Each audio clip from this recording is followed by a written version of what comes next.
Jungkook Saoji के सीने पर अपना सर रखकर अपनी परेशानियों से बताने लगा कि कोई भी मुझे सीरियस नहीं लेता। सावजी अपनी लिप को प्रेस करता है और सोचने लगा, मैंने जंकुक को काफी ज्यादा अलग अलग रूप में देखा है।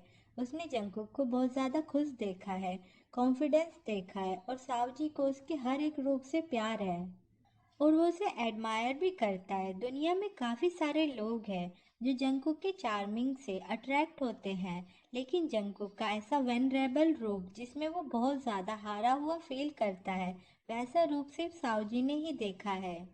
जंकुक सावजी को जो कुछ भी देता है, सावजी वो सब कुछ स्वीटली एक्सेप्ट कर लेता है। कुछ भी एक्स्ट्रा वर्जन मांगने की वो कभी हिम्मत नहीं करता।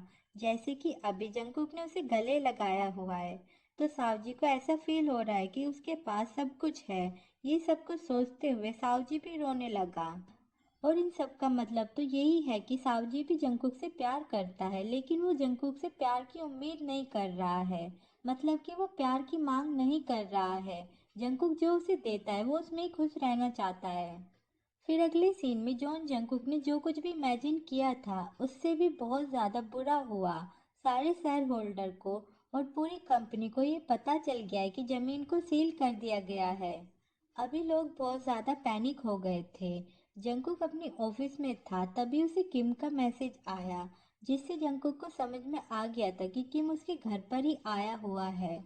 उसने गुस्से से लिख दिया कि मैं यहाँ अपने लिटिल डार्लिंग के साथ मजे कर रहा हूँ, तुम मेरे घर से निकल जाओ। किम ने लिखा कि वो उससे बात करना चाहता है, वो एकदम ही रेडी है। अगर जंकुक उसकी कुछ शर्तें मान लेता है तो फिर जिमीना उसे टच भी नहीं कर पाएगा।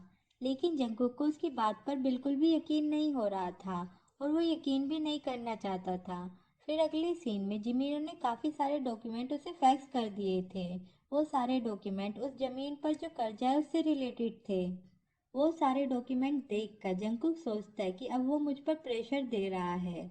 और आखिरी पेपर आया जिसमें लिखा था कि भाई चलो बात करते हैं। लेकिन जंकुक ने तुरंत ही वो पेपर क्रम्बल करके फेंक दिया कि मुझे कोई बात नहीं करनी है। और एक पेपर पे लिखने लगा कि भले ही मुझ पर बहुत ज्यादा कर्जा हो जाए, लेकिन मैं तुम्हें अपनी चीज नहीं छूने दूंगा। अगर मैंने तुम्हारी लाइफ बहुत ज्यादा मुश्किल नहीं बना दी तो फिर मैं अपना नाम चेंज कर लूंगा। ये सब कुछ लिखकर उसने वो पेपर जिमीना को फैक्स कर दिया। फिर उसके बाद जिमीना ने कुछ भी नहीं भेजा। जंकुक यहाँ पर वेट कर रहा था और कुछ भी नहीं आया, इसलिए उसका गुस्सा उतरने लगा कि क्या अब फाइनली ये दुनिया शांत होने वाली है। और तभी उसका फोन बजा, तो उसने गुस्से से उठा के चिल्लाया कि कौन है। वो उसके फादर थे। उसने कहा कि जंकुक थोड़ी देर के लिए घर आ जाओ, मुझे तुमसे कुछ बात करनी है। लेकिन जंकुक ने ये कह के फोन रख दिया कि जब मेरे पास टाइम होगा तब मैं आ जाऊंगा। फिर वो चेयर पे बैठ के ये सोचने लगा कि क्या वो उस जमीन के बारे में बात करना चाहते थे। डैड को जरूरी उस बारे में नहीं पता होगा कि जिमीना ने सीक्रेटली मेरे खिलाफ प्लान बनाकर मुझे फंसाया था।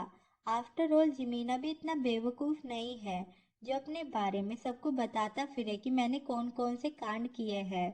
तो फिर मैं भी इस बात को छिपाने की पूरी कोशिश करूंगा। तो आर्मी, आपको क्या लगता है कि जिमीना और जंकुक के पापा को पता है कि जिमीना ने कौन सा कांड किया है?